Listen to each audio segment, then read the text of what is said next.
This channel does not promote any violent, harmful, or illegal activities. All content provided by this channel is meant for an educational purpose only. মৌলবাদের মাত্রা কতটা যদি ভাবতে বসা যায় তাহলে পাওয়া যাবে মৌলবাদ চরিত্রটাই আসলে মাত্রা ছাড়া এর কোনো সীমানা নেই। বর্তমানে সেই ধারণাই বাস্তবায়ন ঘটাচ্ছে ইউনূসের বাংলাদেশ। ব্যান্ড বাজিয়ে হিন্দুদের উপরে সেখানে আক্রমণ চলছে, এমনটাও কি কখনো হতে পারে?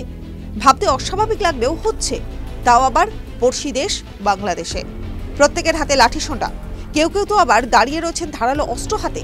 তারও স্বরে বাজছে ঢাকঢোল, শুনে মনে হবে উৎসবের আবহ, কিন্তু এমনটা নয়। এটা শঙ্কার আবহ, এটা উত্তেজনার আবহ। এই ব্যান্ড বাজিয়ে নাচ গান করতে করতে হিন্দুদের ঘরবাড়ি ভাঙছে মৌলবাদীরা। তাদের কাছে এটা উৎসব সমান, চলছে লুটপাটও। ঘটনা বাংলাদেশের ঢাকার অন্তর্গত টাঙ্গাইল জেলায়। সেখানে নতুন করে নির্যাতনের শিকার হিন্দুরা। এদিন ব্যান্ড বাজিয়ে স্থানীয় হিন্দুদের বাড়িতে আক্রমণ চালান মৌলবাদীরা। ভেঙে দেওয়া হলো ঘরবাড়ি, লুট হলো যাবতীয় জিনিসপত্র। ইতিমধ্যেই সোশ্যাল মিডিয়া জুড়ে বেশ ভাইরাল হয়েছে সেই আক্রমণের ভিডিওটি, যা দেখে মাথায় হাত পড়েছে নেটিজেনদের। নির্যাতনের এমন দৃশ্য কার্যত বিরল।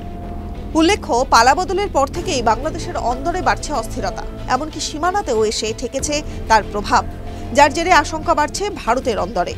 ইউনূসের সরকার গঠনের পর থেকেই যেন বাড়তি স্বাধীনতা পেয়ে গিয়েছে সেই দেশের মৌলবাদী সংগঠনগুলি। নতুন করে শক্তি সঞ্চয় করছে তারা, দাবি ওয়াকিবহল মহলের।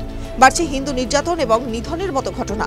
মূলত বাংলাদেশকে সম্পূর্ণভাবে ইসলামিক রাষ্ট্র করতে তৎপর ইউনূস, দাবি বিশেষজ্ঞদের। আর সেই স্বপ্ন সত্যি করতে বাংলাদেশের সংবিধান থেকে ধর্মনিরপেক্ষ শব্দকে রদ করতে উঠে পড়ে লেগেছেন তারা। টিভি9 বাংলা ডিজিটাল।